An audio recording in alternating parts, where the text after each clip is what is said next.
নমস্কার বন্ধুরা, অমিতাজ কিচেন থেকে সবাইকে স্বাগত জানাই। আজকে আমি ভিন্ন ধরনের পায়েস বানালাম। একবার খেলে এই পায়েস কিন্তু বারবারই খেতে ইচ্ছে করবে। 7-8টা গাজর খোসা ছাড়িয়ে ধুয়ে গ্রেট করে নিচ্ছি। দিয়ে দিলাম আধা কাপ সাগু, ভালো করে ধুয়ে জলটা ছাড়িয়ে নেব।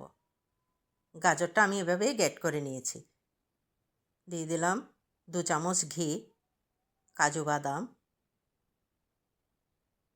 কাজু এবং বাদাম আমি একসাথে ভেজে নেব। আর যে কোনো পায়েসে বাদাম ভেজে দিলে খেতে কিন্তু খুবই ভালো লাগে। এখন আমি নামিয়ে নিচ্ছি। একই ঘিয়ে দিয়ে দিলাম গাজর।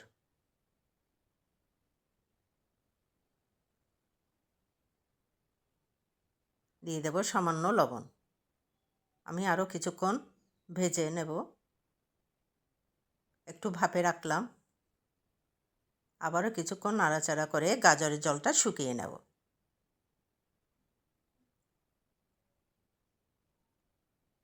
গাজরের জলটা শুকিয়ে গেছে, আমি নামিয়ে নিলাম। ঘিয়ে দিয়ে দিলাম এলাচ, সাগু, একটু ভেজে নেব। সাগুটা একটু ভাজা ভাজা হয়ে গেছে, এখন দিয়ে দেব কনডেন্স মিল্ক।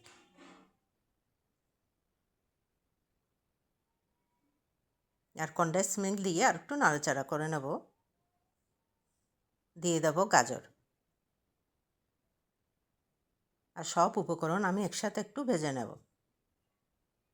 আপনারা এইভাবেই একবার সাগু আর গাজরের পায়েস বানিয়ে দেখেন, মুখে কিন্তু লেগেই থাকবে। আর আমি 1 কেজি দুধ জাল দিয়ে ঘন সর করে নিয়েছিলাম।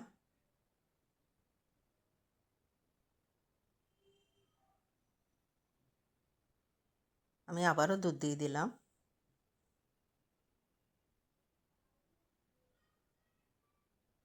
আর আমি এখানে মিষ্টি দিচ্ছি, আপনারা চিনি দিয়েও করতে পারেন। একটু ভাপে রাখলাম।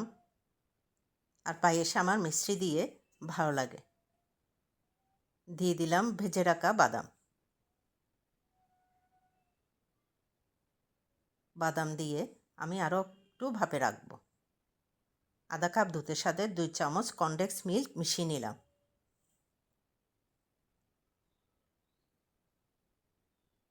আর মিশানো দুধটা আমি এখন দিয়ে দিচ্ছি। ভালো করে মিশিয়ে নেব। আর তৈরি হয়ে গেল গাজরের পায়েস।